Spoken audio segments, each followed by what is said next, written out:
यहाँनिर कमेन्टमा सोध्नु भएको छ टिकटक इनबक्सको मेसेज एकैचोटि डिलिट कसरी गर्ने होला भनिदिनुहोस् न भन्नुभएको छ। कमेन्टको लागि थ्याङ्क यू सो मच। र ढिलो नगरी म तपाईँहरूलाई स्क्रिनमा देखाइदिइहाल्छु है, त बुझिहाल्नुहुन्छ।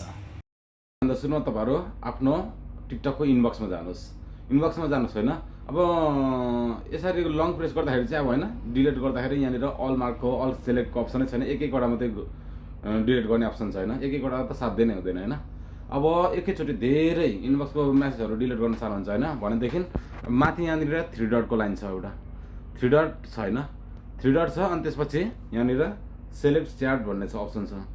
सेलेक्ट च्याटमा क्लिक गरिदिनुहोस्। अनि त्यसपछि जम्मा कतिवटा यहाँनिर 79वटा च्याटहरू एकैचोटिमा डिलिट गर्न सक्नुहुन्छ। यसरी मार्क लगाएर यसरी अल सेलेक्ट गरेर अनि यता साइडमा डिलिट छ 79वटा, एकचोटिमा 79वटा।